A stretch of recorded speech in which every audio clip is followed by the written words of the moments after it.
자, 독서 미래 N 2015 개정 3단원의 소단원 5 창의적 읽기 본문 한번 갑시다.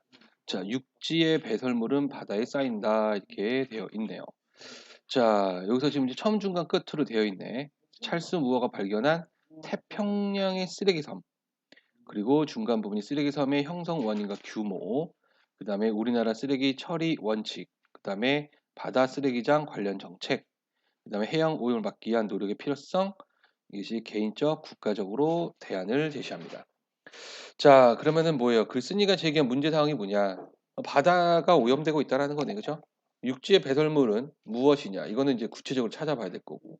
육지의 배설물이 바다에 쌓이는 이유, 이것도 지문 안에서 우리가 찾아볼 수 있을 것 같아요, 그죠? 자, 한번 볼까요? 1997년 찰스 무어는 미국 로스앤젤레스에서 하와이까지 태평양을 횡단하는 요트 경기를 마치고 캘리포니아로 돌아가는 길이었다. 자, 지금 이 부분은 이제 찰스 무어와 관련된 일화를 소개하죠. 그래서 흥미를 유발합니다. 북태평양 아열대 환류대를 통과하던 즈음이었다. 바다 저 멀리 흐릿한 섬이 떠올랐다. 지도를 펼쳐보니 섬이 있을 만한 위치가 아니었다. 지금 요트가 항해하는 이곳은 태평양 한가운데 있는 하와이에서도 미국 서부 연안에서도 가장 멀리 떨어진 태평양에서 가장 외딴 지역이었다. 놀랍게도 그가 발견한 것은 거대한 쓰레기 섬이었다. 이제 그게 발견한 게 뭐래요? 쓰레기 섬이라는 거지. 그는 훗날 자신의 수필에서 당시 상황을 이렇게 회상했다. 회상한 내용 나오겠네요. 그죠? 자, 큰 따옴표를 사용을 합니다. 그래서 인물의 경험담을 직접 인용을 해서요. 독자의 흥미를 이끌어내고 있습니다. 가장 원시적인 바다에서 내가 목격한 것은 원시적인 섬이 아니었다. 나는 내 눈을 의심할 수밖에 없었다. 섬은 플라스틱 더미로 이루어져 있었다. 나는 그 일주일 동안 아열대 바다를 건너면서 수많은 페트병과 뚜껑, 포장재 등의 플라스틱 조각을 헤쳐나갔다. 경험을 직접 제시하네요. 찰스먼은 고무 타이어, 자동차 계기판, 버려진 욕조를 지나치며 플라스틱의 세상을 여행했다. 자, 여기서 이제 플라스틱의 세상이라고 해서 비유를 사용을 했네요. 저 쓰레기, 플라스틱 쓰레기가 있는, 그죠? 그러니까 플라스틱 섬을 플라스틱 세상이라고 이야기했네. 그가 발견한 이 쓰레기 더미는 훗날 태평양 쓰레기 섬으로 이름 붙여졌다. 왼쪽에는 뭐 그냥 단어가 있고요. 특별한 거 없어 보입니다. 날개 설명 없죠, 그렇죠? 네. 자, 그 다음으로 한번 가볼까요? 자, 쓰레기 섬이 떠다니는 지역은 북태평양 환류대 주변이다. 이 지역은 연중 적도의 더운 공기가 고기압을 이루어 바람을 빨아들이기만 할 뿐 내보내지 않는 곳이다. 이 해류는 아시아와 북아메리카 대륙 사이를 시계 방향으로 둔다. 육지에서 버려진 쓰레기는 빠른 해류를 타고 돌다가 안쪽으로 빠지면서 정체되기 시작한다. 자, 이게 쓰레기 섬이 형성된 원인, 그렇죠? 네, 형성 과정을 보여주고 있습니다. 자, 이렇게 하나둘씩 쓰레기가 모이면서 하나의 섬이 된 것이다. 뱃사람들은 이곳을 예부터 무풍지대로 여기며 피했다. 참치나 고래, 상어도 이곳을 꺼렸다. 바람이 없어 생태계가 다른 곳과 교류하지 않는 태평양의 사막이었기 때문이다. 태평양의 사막 비유했네요, 그렇죠? 그런데 바로 이곳에 쓰레기 더미가 고립되어 떠다니고 있던 것이다. 과학자들은 찰스머가 발견한 쓰레기 섬을 연구하기 시작했다. 섬의 크기는 아직 정확히 측정되지 않았다. 엄청나게 큰가 봐요, 그렇죠? 섬을 이루고 있는 잔해가 대부분 작은 플라스틱이어서 인공위성이나 비행기로는 관찰할 수 없기 때문이다. 가까이 다가서 보지 않는 한 정확한 규모를 알 수 없었다. 파악하기가 어렵네, 그렇죠?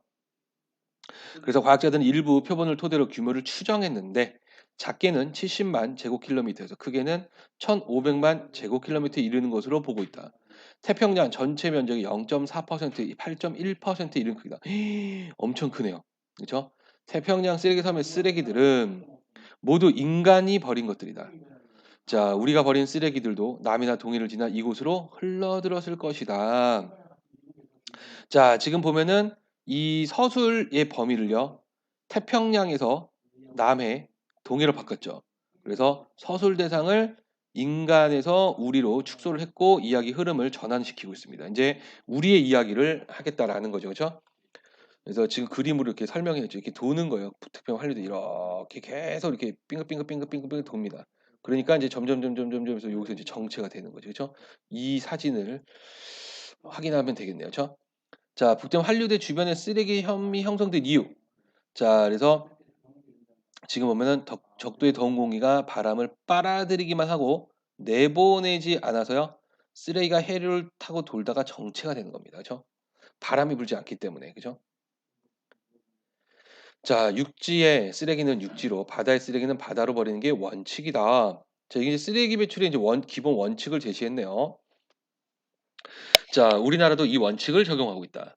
자, 그래서 수산물 가공 공장에 나오는 생선 기름이나 생선 찌꺼기들은 바다에 버려도 된다. 수산물 시장에 나오는 조개 껍데기나 수산물 폐수도 마찬가지다. 그러니까 바다에서 나온 건 다 바다에서 버리는 거죠. 하지만 여전히 원칙이 적용되지 않는 것들이 있다. 소나 돼지 등의 축사에서 나오는 가축 분뇨, 일반 가정에 나오는 음식물 쓰레기 이런 것들은 예외가 돼 버리는 거네. 그렇지? 지켜지지 않는다는 거야. 이것은 불과 2012년까지도 합법적으로 바다에 버려졌다. 우리가 남은 음식물 쓰레기통에 버리면 지방자치단체의 수거 차량이 음식물 자원화 시설로 가져간다. 음식물 자원화 시설은 이것을 가지고 가축의 사료나 농경지의 퇴비로 만든다. 하지만 거기서 자원화되지 않고 남는 것들이 있다. 이 쓰레기들이 폐기물 운반선을 타고 바다로 가서 버려지는 것이다. 자, 그러니까 자원화되지 않고 남는 것들이 바로 폐기물 운반선을 통해서 바다에 가서 버려진다는 거네. 그렇다면 바다 아무데나 버리는 걸까? 그렇진 않다. 문답법을 써서 역시 독자의 흥미를 유발하고 있습니다. 그죠? 정부는 1993년부터 동서의 연안에서 멀리 떨어진 바다 3개 구역을 바다의 쓰레기장으로 선정해 운영하고 있다. 그래서 이제 바다의 쓰레기장, 그러니까 3개 구역을 선정해서 운영을 하고 있네. 그죠? 여기서 이게 보면 이제 군산 서방, 포항 동방, 울산 남동방 쪽이네. 그죠? 여기를 이야기하네요. 자, 그래서 보면 서해병, 동해병, 동해정 구역이 그것이다. 서해병 구역은 군산 서쪽 200km 지점이 있는 지역으로 수심은 80m다. 동해병 구역은 포항에서 동쪽으로 125km 떨어진 수심 200에서 2000m 지역이다. 동해 정구역은 울산에서 남동쪽으로 불과 63km밖에 떨어지지 않았다. 수심은 약 150m 정도다. 동해 병구역은 자, 포항에서 동쪽에 있는 거죠. 그렇죠? 전체 폐기물의 60%가량을 담당하는 우리나라 최대 바다 쓰레기장이고 서해 병구역과 동해 정구역은 각각 전체 폐기물 27%와 13%를 담당한다. 그러니까 동해 병구역이 최대 바다 쓰레기장이네. 그렇죠? 자, 이렇게 많은 쓰레기가 바다에 버려진 것은 음식물 쓰레기의 육상 매립이 금지된 이유다. 자, 지금 보면은 이제 음식물 쓰레기 육상 매립이 금지가 됐고요. 이것이 바다 쓰레기를 운영하게 된 계기가 되네. 이에 따라 음식물 자원화 시설에서 최대한 많은 양을 사료나 퇴비로 재활용해야 하는데 기술 부족 등의 이유로 성공하지 못하고 바다로 버려진다. 자, 그래서 여기서 음식물 자원화 시설이요. 지금 기술 부족으로 그 자원을 재활용을 최대한 하지 못해서 그죠? 바다로 버려지는 게 바로 원인 첫 번째가 됩니다. 또한 축사에서 나오는 분뇨를 깨끗하게 만든 정화 시설도 많이 짓지 못했다. 그래서 원인 두 번째죠. 정화 시설도 많이 짓지 못했다라는 거. 그죠? 힘이 들더라도 환경 정화를 위해 새로운 기술을 개발해야 되고 투자해야 된다. 그러니까 이거는 뭐예요? 해결책을 지금 제시합니다. 그렇죠? 바다에 버리는 손쉬운 방법을 택한 우리에게 잘못이 있다. 그래서 반성을 하네요. 그런데 비상이 걸렸다. 우리나라도 런던 의정서에 따라 해양 투기를 전면 중단해야 하는 상황이 이른 것이다. 그래서 런던 의정서라는 것 때문에 그렇죠? 해양 투기를 전면 중단해야 된다. 그렇죠? 자, 그래서 바로 대책이 필요한 이유가 돼요. 이제 중단하니까 빨리 이제 대책을 만들어야 된다는 거지. 우리나라는 국제사회에 자, 날개 한번 볼까요? 육지에서는 육지로, 바다에서는 바다로 원칙이 적용되지 않는 경우, 바로 가축 분뇨, 그다음에 일반 가정에서 나오는 음식물 쓰레기가 예외다라고 이야기를 하고 있어요. 그죠? 자, 그래서 국제사회 2012년부터 가축 분뇨의 해양 배출을 중단하겠다고 약속했고, 이어 2013년에는 음식물 쓰레기도 모두 육상에서 처리하겠다고 공언했다. 결국 2013년부터 해양 투기가 전면 금지됐다. 이에 따라 정부는 1억 2천만 톤의 쓰레기를 육상에서 처리하기 위해 동분서주하고 있다. 우리는 국제사회의 한 약속을 지켜야 한다. 우리 바다가 오염되고 있기 때문이다. 여러 연구 결과에서 세 곳의 바다 쓰레기장은 다른 바다보다 중금속 등의 유해물질 농도가 높은 것으로 확인되고 있다. 자, 그래서 지금은 유해물질 농도가 높아요. 이게 바로 해결책이 필요한 이유죠. 해결을 빨리 해야 됩니다. 그중에서 동해병 구역은 중금속 농도가 가장 높다. 왜요? 최대 쓰레기장이었죠. 바다 쓰레기장. 그죠? 바다가 오염되면 어떻게 될까? 결국 바다의 생태의 건강이 악화되고 생선과 해초를 먹는 우리의 건강도 위협받게 된다. 그래서 문답법을 사용했죠. 그래서 흥미를 유발하고 경각심을 갖게 합니다. 그렇죠? 중금속으로 오염된 바다에 사는 생선을 먹으면 우리 인체에도 같은 중금속이 농축된다. 이 때문에 정부는 2006년부터 새 구역의 일부에 휴식연제를 설정하여 해양 배출을 금지했다. 휴식연제 덕분에 오염물질이 줄어들긴 했지만 아직도 나비나 카드뮴 등의 중금속 농도가 미국 해양대기 관리처의 기준을 초과하고 있다는 게 정부의 설명이다. 자, 이제 휴식연제라는 것이 있는데, 그렇죠? 이거는 이제 임시방편, 그러니까 근본적인 대책이 아니다라는 거죠. 자, 물론 지구에는 자정 능력이 있다. 거대한 쓰레기 섬도 수백 년 동안 파도에 부딪히고 자원에 노출되면 조금씩 분해된다. 음식물 쓰레기가 만든 바다의 오염지도 해류를 타고 퍼지면 점차 오염물질의 농도가 낮아진다. 하지만 언젠가 지구의 자정 능력이 작동하지 못하는 순간이 찾아올 수 있다. 왜? 너무 많으면. 그죠? 자, 그래서 이거는 이제 위협적인 미래상을 제시했어요. 그죠? 그래서 이에 대한 대안을 인과관계에 따라 제기해서 설득력을 높이는데 그 해결책이 뒤에 나오겠죠. 그러면 우리는 물건을 아끼고 쓰레기를 줄여야 한다는 거. 개인적 차원에서 해야 할 해결책입니다. 국가적 차원에서는요. 환경적으로 새로운 기술을 개발하고요.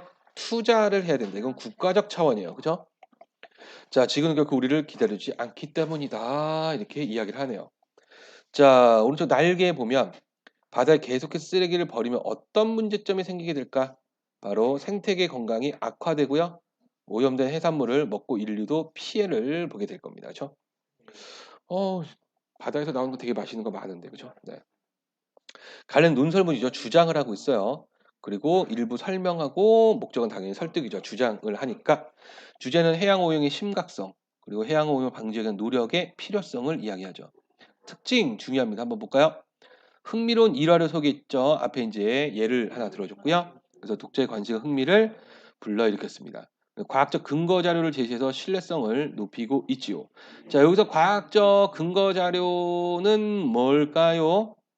아까 이제 구체적인 수치들이 나와 있어요. 그렇죠? 그래서 지금 보면은 세계구역 쓰레기장 그래서 퍼센테이지 이렇게 나왔죠. 과학적 수치를 사용을 지금 하고 있다. 그렇죠? 그다음에 또 하나가 마지막 부분에서 미국 그렇죠? 미국 해양 대기 관리처의 기준 이런 것들을 제시를 하고 있어서요. 신뢰성을 높입니다. 그다음에 원인과 결과. 인과는 원인 할 때 인, 과자가 결과 할 때 과자예요. 그다음 문제 해결 구조, 문제 제기 해결. 그래서 글을 전개하고 있다라는 거. 자, 여기까지가 이제 본문 내용이 되겠네요. 그렇죠? 그래서 갈무리는 여러분들이 할 수 있는 일, 뭐 재활용품, 그렇죠? 이런 것들, 일회용 물품 쓰지 않고, 그렇죠? 아껴 쓰는 거, 그렇죠? 분리배출 철저하게 하고, 그렇죠? 물을 아껴 쓰는 습관 이런 것들, 그렇죠? 해야 한다 이렇게 이야기를 하고 있습니다. 자, 여기까지가 본문과 관련된 내용이었습니다.